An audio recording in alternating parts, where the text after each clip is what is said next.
दलित और मुस्लिम रिप्रेजेंटेशन कहाँ है उनके इंडिया अलायंस में? क्यों राहुल गांधी को ग्लोरीफाई किया जाता है? लोकतांत्रिक देश से पूरा तानाशाही देश में कन्वर्ट हो रहा है धीरे धीरे। कोर रूप से ब्राह्मणिकल हेजीमनी है, इस बात को मानना पड़ेगा। हम कांग्रेस को वोट दे दें भाजपा रोकने के लिए, ठीक है? गांव की जनता जिस दिन ये सब देखने लगी उस दिन मोदी कांग्रेस वो अपने आप समझ जाएंगे। लेकिन दलित और मुस्लिम खासकर इनकी भागीदारी होना बेहद जरूरी है। दलित और मुस्लिम रिप्रेजेंटेशन कहाँ है? दलित और मुस्लिम और बहुजन SC ST OBC वो पार्टियां कहाँ हैं उनके इंडिया अलायंस में? क्यों उनको जगह नहीं दी जा रही?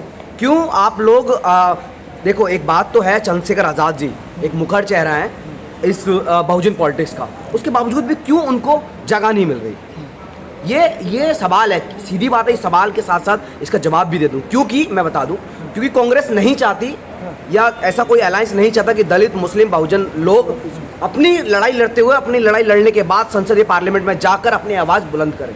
राहुल गांधी को ग्लोरीफाई किया जाता, मगर हमेशा से लड़ने वाले लोगों को यहाँ की मेन स्ट्रीम मीडिया ने अलग किया है। अब गोदी मीडिया है ना, सीधा ये तो जवाब कोई भी दे देगा, आजकल का छोटा बच्चा दे देगा कि ये मेन स्ट्रीम मीडिया क्यों लड़ने वाले लोगों को नहीं दिखा रही, आम जनता तक क्यों नहीं पहुँचा रही? क्योंकि मीडिया लोकतंत्र का जो जर्नलिज्म होता है, जो प्रिंट मीडिया या इलेक्ट्रॉनिक मीडिया या मीडिया हाउसेज, वो एक किसी भी लोकतंत्र देश का चौथा स्तंभ होते हैं। उसको तो तोड़ दिया है मोदी ने, पूरा दबा दिया है। और ये देश अब पूरा एक लोकतांत्रिक देश से पूरा तानाशाही देश में कन्वर्ट हो रहा है धीरे धीरे, और हो चुका है। मान लो जिस तरीके EVM को हैक करके ये तमाम चीज़ों को ऐसे अपने कब्जा लेके ED का पॉलिटिकल टूल की तरह इस्तेमाल करना, ये सारी चीज़ें बता रहे हैं। दूसरी ओर ज़मीन पर नेता लोग लड़ रहे हैं, चाहे वो माननीय चंद्रशेखर आज़ाद जी हो और उसके साथ साथ असदुद्दीन ओवैसी हो, ये तमाम ऐसे लोग ग्राउंड पर जो लड़ रहे हैं, चाहे बहन कुमारी मायावती हो, उन सबको इंडिया अलायंस से अलग कर उनसे बात ना कर ये सीधी कांग्रेस का जातिवादी रूप दिखाता है। मैं राहुल स्पेशली कोई कांग्रेस नहीं है, राहुल गांधी जी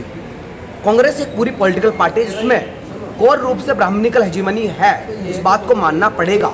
तो इसलिए कांग्रेस को इस चीज़ को देखना पड़ेगा। तो दिखावा कर रही है अपने आप को सोशल जस्टिस का प्रतीक दिखाकर, तमाम अपने पार्टी के राष्ट्रीय अध्यक्ष को दलित बनाकर, एक्चुअल में ये सीधा काम जैसे बीजेपी करती है, राष्ट्रपति दलित बना दिया, राष्ट्रपति आदिवासी बना दिया। लेकिन क्या एक्चुअल में ग्राउंड पर वो राष्ट्रपति दलितों के लिए काम कर रहा है? क्या वो राष्ट्रपति आदिवासियों के लिए काम कर रहा है? सामाजिक योद्धा बन रहे हैं, आपने देखा नहीं, यात्रा निकाल रही है, न्याय यात्रा को यहाँ पर सामाजिक न्याय यात्रा निकालकर सिर्फ अपने आप को ग्लोरीफाई करना, yes I am the Rahul, I am this and that, I am this and that, only nothing else. अरे इससे अच्छा होता जो ग्राउंड पे जो काम कर रहे हैं नेता लोग, उनसे जाकर मिला जाता, उनकी सहमति के साथ। क्योंकि अगर मैं दिल्ली यूनिवर्सिटी में काम कर रहा हूँ तो दिल्ली यूनिवर्सिटी में कोई बाहर का आ जाए, बाहर के आने के बाद कोई बोले कि भाई मैं तुम्हारा रिप्रेजेंटेटिव, जो मुझसे बिना बात करे, अगर मैं दिल्ली यूनिवर्सिटी में बहुजन की आवाज़ उठा रहा हूँ, तो ये तो ठीक नहीं होगा ना, क्योंकि बहुजन स्टूडेंट्स मुझसे कनेक्ट हो रहे हैं ना। मैं उनका खासकर BSF का प्रेसिडेंट हूँ ना, मैं उस चीज़ को, उन्होंने मुझे बनाया। तो मैं कोई बाहर से आके तीसरा बंदा कोई बोले कि नहीं आई एम दी राहुल और मैं इस देश को बचाऊंगा, मैं सेक्युलर बात। सबसे इंपॉर्टेंट है कि जो ग्राउंड पे कौन? भीम आर्मी, ग्राउंड पे कौन? तमाम ऐसे छोटे छोटे दल काम कर रहे हैं। और भीम आर्मी का तो एक असली चेहरा है कि वो लड़ने के से ही उभर के आई है। तो इस चीज़ को मानना पड़ेगा, राहुल गांधी को समझना पड़ेगा चुनाव से पहले, अगर एक्चुअल में अगर उनके दिमाग में देश को बचाने की भावना है, दिखावा कुछ हो रहा है, सच में वो मानते हैं। मैं पर्सनली उनको क्रिटिक नहीं करूंगा, लेकिन पॉलिटिकली मैं हमेशा क्रिटिक करता रहूँगा जब तक दलित, मुस्लिम और तमाम ऐसे शोषित वंचित आदिवासी महिला, आदिवासी लोग उस मेन स्ट्रीम पॉलिटिक्स में नहीं आ जाते। और जेन्युइन लोग जिसकी बात हुई कि जो सच में भागीदारी के, सच में उस हिस्सेदारी के लायक हैं, वो जेन्युइन लोग। कि हम कांग्रेस को वोट दे दें भाजपा रोकने के लिए, ठीक है? सबसे पहले क्योंकि मैं हमेशा से ये रहा है कि यूनिवर्सिटी पढ़कर मैं गाँव में ही काम करूँगा। मेरा मानना ये है कि अम्बेडकर के आदर्श यही हैं। तो दूसरी गांव की जनता के लिए या तमाम आम जनता के लिए एक ही मेरा संदेश है कि आप लोग देखिए क्या शिक्षा आपको मिल पा रही है। आप रोज़ मजदूरी करने जाते हो और तब जाके आपको शाम को 300, 400, 500 रुपये मिलते हैं। तो ये जो रोजगारी का मुद्दा है, जो खाने का, जो उनकी हेल्थ, सबसे बड़ी दिक्कत हॉस्पिटल की है गाँव में। कोई मेडिकल सुविधा नहीं है आसपास भी गाँव में। कोई स्कूलिंग थोड़ी बहुत बढ़ गई है। स्कूलिंग का तो ऐसा है कि सरकारी स्कूल खोल दिया लेकिन टीचर नहीं आ रहे।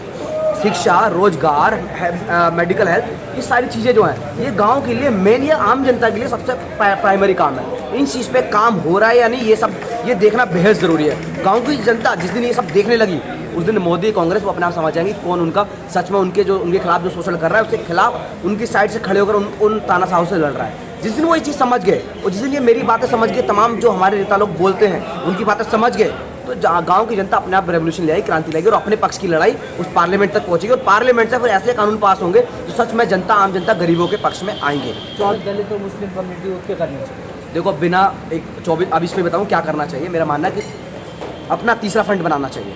थर्ड फ्रंट दलित और मुसलमानों का निखर रूप से, उसमें आदिवासियों को शामिल करना चाहिए, उसमें प्रॉपर ओबीसी जो आना चाहता है उनको शामिल करना चाहिए। लेकिन दलित और मुस्लिम खासकर इनकी भागीदारी होना बेहद ज़रूरी है। इनको अपना थर्ड अम्बेडकर फ्रंट बनाकर अपनी लड़ाई मजबूत कर कर उनसे उनकी नज़र में दिखाना होगा कि हम तुम्हारे पीछे नहीं भागेंगे, तुम हमारे पीछे आओगे। राहुल गांधी के पीछे नहीं भागेंगे, राहुल गांधी हमारे पीछे भागेंगे। क्योंकि हम लोग 85% लोग हैं इस देश के, बहुजन लोग हैं हम लोग। हमारे अंदर वो काबिलियत, वो सारी चीज़ें, हमारे पास संख्या है, हमारे पास वोट है, हमारे पास ताकत है उस चीज़ की।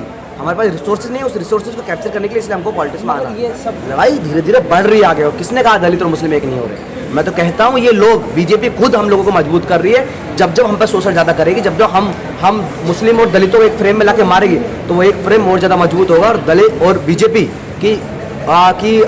की जो वो है उसी कोर आइडियोलॉजी में उसको पैर रखते हुए जो उनकी आइडियोलॉजी है उसको कुचलने का काम करेंगे। और ये दो ही लोग हैं इस देश में जो बीजेपी को हरा सकते हैं, दलित या मुस्लिम।